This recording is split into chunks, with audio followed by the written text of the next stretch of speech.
To an impeachment hearing against the mayor, and it's election night for some communities in Missouri and Kansas. We'll have the results. KOAM News at 10 is next. Now at 10, law enforcement and first responders are in focus as voters head to the polls today, deciding on crucial tax measures. And the Carl Junction City Council discusses an upcoming impeachment hearing for its mayor after one scheduled for earlier this week is postponed. I'm Samantha Walker, and I'll have that story coming up. And a skateboard accident turns into a fight for survival for one Missouri teenager. The 4 states' most watched news starts now. Voters in a handful of counties in southwest Missouri and southeast Kansas head to the polls today. This is KOAM News at 10. I'm Dow Quick. Some voted to narrow the list for school board and mayor candidates. Others face tax questions to support first responders and law enforcement. In Newton County today, voters rejected Proposition A, a local use tax to fund retirement and benefits for Newton County Sheriff's deputies and other county employees. The proposal would have allowed the county to collect sales tax on online purchases from out-of-state vendors at the same rate as the total local sales tax, but it failed by a wide margin. Residents in Neosho, Missouri also said no to a second Prop A question. In addition to the county use tax, they voted on a city use tax to match the local 3% sales tax. This money would have been used to boost salaries and benefits for city first responders, as well as for road and bridge improvements. In Kansas, voters in Baxter Springs helped narrow the list for mayoral candidates. Incumbent Mayor Kelly Abbott and Casey Shaw are the top 2 vote getters, and we'll move on to the November election. You can keep up with the latest election results through this scanning this QR code. It'll take you to the Decision 2025 races and results page of our website. Once there, you can get race updates in real time. There's also information on how to find other election resources in your area. Tonight, the Carl Junction City Council took the next steps in the impeachment process for Mayor Mike Moss. The council met to discuss a new date for the public impeachment hearing. KOAM Samantha Walker has the latest from the meeting. Community members will have more on this later. We'll have details right here. It was a packed house at the first regularly scheduled Carl Junction City Council meeting following the continuance of the mayor's impeachment hearing. The impeachment hearing was originally scheduled for August 4th, but was continued after a request by the mayor's attorney and scheduling conflicts with people essential to the proceedings. Mayor Mike Moss is at the center of controversy after allegations of workplace harassment. These allegations come from reported comments referring to female city employees as Steve's harem, a reference to city administrator Steve Lawver. As a result, an investigation proceeded, featuring 5 city employee interviews. The investigation report says the complaints made about Moss's behaviors and comments claim he's created a hostile, uncomfortable, and potentially discriminatory workplace. Multiple employees interviewed say actions from Moss caused significant personal distress, strained relationships, and impacted their work. Some even cite physical impacts, including disrupted sleep and panic attacks. According to the report, the investigation identified many violations of city code. Now the city's council members are bringing 4 articles of impeachment against Moss. According to those articles, Moss has shown a, quote, conscious disregard for the proper order and discipline of the city of Carl Junction, its codes, and the laws of the state of Missouri as they related to the conduct of government. It goes on to say Moss is not suited to hold public office. Council members, city staff, and legal counsel have now voted to schedule the impeachment hearing for August 26th at 6 p.m. If a second day for the hearing is needed, it will continue on August 28th. While no community members used the meeting's public forum to discuss the ongoing controversy, some did raise questions during the meeting about the cost to taxpayers. Now we've spent $9,000 and we're going to spend a lot more. I think the public needs to get an input to the city council some way or another. Reporting in Carl Junction, Samantha Walker, KOAM News. At tonight's meeting, the council also voted on an ordinance to approve a legal fee agreement with Catterley & Catterley, a Lamar law firm, for legal services for the city during the impeachment proceedings. The city will pay an hourly rate of $300 with a $2,400 retainer. Let's check in with meteorologist Lindsay Gaffney now for our first look at the weather. Well, temperatures are quickly dropping down into the 70s. Right now out in Joplin, it's about 78. Still feels like 80, so not too bad out there yet. Now, temperatures are going to continue to get down into the lower 70s, which is about average. It's where we should be this time of year. However, we got lucky last weekend. We were in the 60s for the lows and 80s for the highs. Now, that's going to change. We're going to see temperatures gradually warming up. Starting today, we had temperatures in the mid 90s. Now, outside of our warming trend, our forecast is pretty quiet. We don't have a lot going on in the 4 states. You can see mainly clear across the region. Now, temperatures are going to continue to warm up tomorrow back into the mid 90s with a heat index value in the upper 90s, but I'll have those details coming up. See you soon. A Missouri teenager is fighting for his life after being rescued from a ravine near his home. The 13-year-old vanished for days without food and clean water nearly a week ago. Megan Kiernan, a reporter, spoke to his mother about his recovery. It's been almost a week since 13-year-old Dakota Cody Trankel Jr. was pulled from the bottom of a ravine, still alive after he disappeared for more than 3 days. His mom, Stephanie Neely, says it's been a nightmare that hasn't ended, even after her son was found. They're still working on trying to get him stable. He's still in critical condition on the ventilator, in a coma. As you can hear in the background, his monitors are kind of going crazy. The 13-year-old fell off his skateboard near his Goose Creek home and tumbled 240 feet down, where he laid alone for nearly 80 hours before K9 Daryl finally found him. It was terrifying, like literally my worst nightmare. Cody was rescued in a foot of water last Wednesday, suffering from deep wounds. He's covered head to toe in lacerations and wounds from where he rolled down the ravine. And he's got like really bad, almost like bed sore, almost kind of like burns on his back where he was laying in the water for so long. Stephanie says she and her sister led most of the search. I was like, I need to find my baby. He'd already been missing for 80 hours at this point. Cody was airlifted to Cardinal Glennon Children's Hospital, where he remains in critical condition with brain bleeding, pneumonia, and an infection. Truly is a miracle. He is so strong and so resilient, and I don't know many other people, not even adults, they could have survived what he did. We will certainly look for updates on that story. A GoFundMe account has been created to help with Cody's medical bills. From farm to school menu, one school district in Southwest Missouri learns where their food comes from and supports local farmers. That's coming up. And kids and parents learn about school bus safety at a back-to-school event in Carthage tonight. In, carry out, or drive through. Fred and Red's, famous since 1923. Some area food pantries say their cupboards are a little lighter than usual. A lot of area food pantries say they need your help right now, especially in light of some recent funding cuts. Every contribution can make a difference, but local experts remind us that some contributions do require additional ingredients. Very important because it helps round out the food that we already have. We can give you cereal, but if you don't have milk, you know, it's going to be a little dry. If we give them tuna, then we give them some kind of pasta to go with the tuna or something. Or if we give them spaghetti sauce, they get spaghetti. And so try and make a meal as you're trying to donate. Some also point out that food packaged in glass can present some challenges because they can be heavy for elderly recipients and because of the risk of breakage. Carl Junction School District is working to grow some healthy eating habits.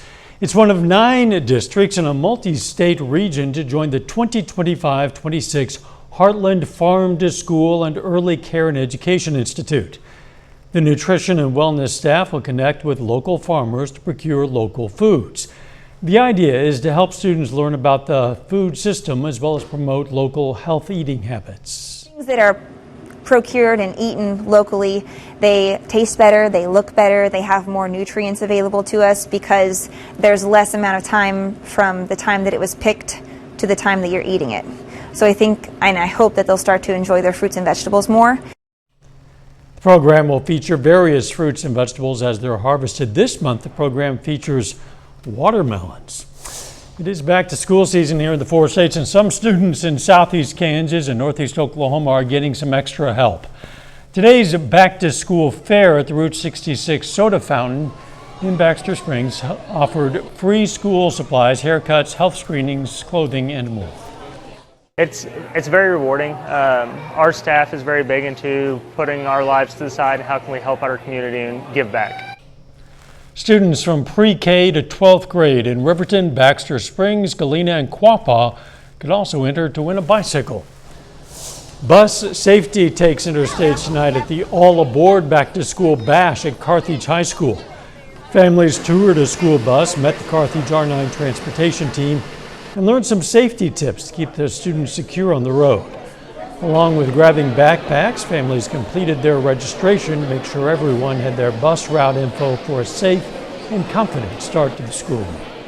I think anytime you have more information and have experience being on a bus, especially our little preschool and kindergartners, sometimes it's their first time that they've been on a bus. So to be able to get on the bus and sit and talk to a bus driver, I think it just makes them more confident and less fearful.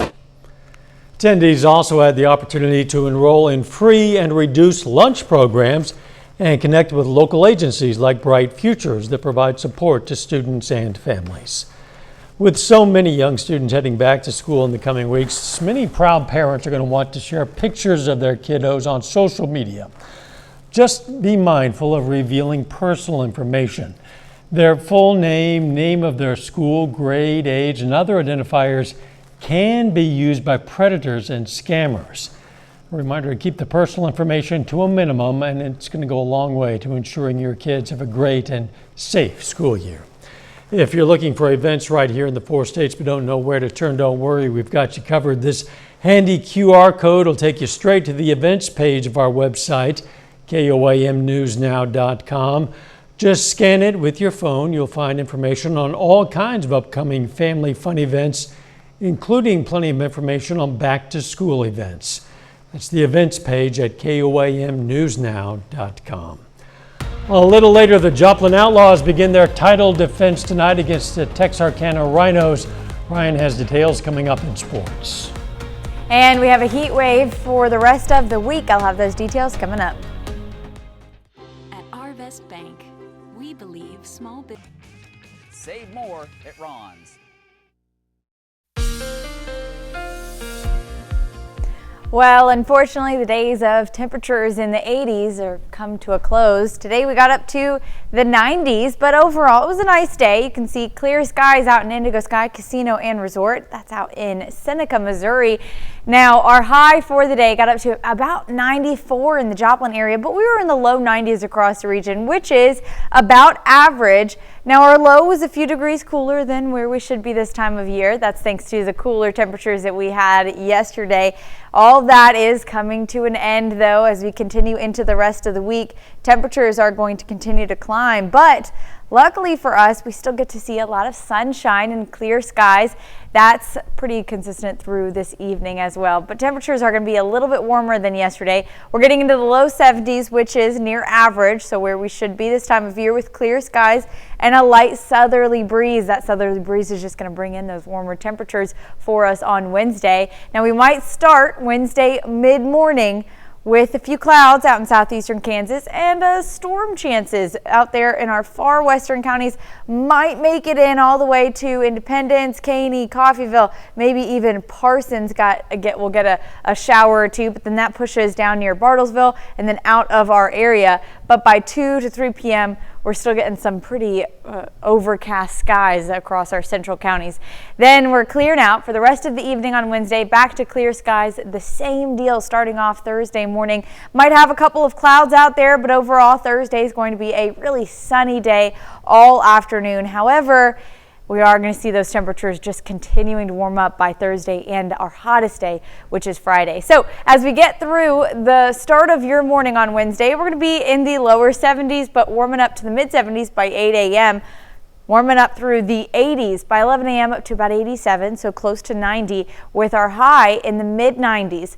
Now, our heat index, a little bit of a higher heat index than our actual temperatures on Wednesday, getting into the upper 90s near about 100, and our heat risk potential is a moderate risk across the region for Wednesday. Now Thursday, that really spikes, so we're seeing temperatures in the upper 90s with the heat index everywhere in the hundreds. So that's Thursday and Friday. So we've got this major risk, Missouri and out in southeastern Kansas. We do have a couple of patchier spots that might be slightly cooler, but not a big relief over the next couple of days. Tomorrow, like I said, we're starting off slowly, just creeping up those temperatures with our high temperature, again, in the mid-90s. It's going to feel like 97, Joplin, Carthage, Lamar, 96 in Fort Scott, Girard, Pittsburgh, 98 out there in Miami and Grove, 99, Sedan, Nowata, and Veneta. Now, by Thursday, everywhere is going to be in the heat index above 100. Let's see, our lowest, Cassville, Aurora, 101 in Joplin, 102 Baxter Springs, Miami, 107 out there in Sedan. So we've got a wide range there. And the same on Friday. Everyone's going to be above 102 all the way to about 110. So we definitely are going to see our highest temperatures Thursday, Friday. Even into Saturday, though, we do have isolated storm chances Saturday and a cold front coming through Sunday morning to cool us back down Sunday and Monday. A heat wave returns next week. We were telling people last week they needed to enjoy those relatively cooler temperatures while they could, because they wouldn't last. No, they would not. Thanks, Lindsay. Still ahead, the Mid-America League playoffs begin this evening with the Joplin Outlaws looking to become repeat champions. We're going to have the latest on a tight game. Plus, another local Little League team is World Series bound. We're going to find out which squad is heading to the big stage in Branson. Hey, NOEC members, it's time to mark your calendars for this year's REC Day on Thursday.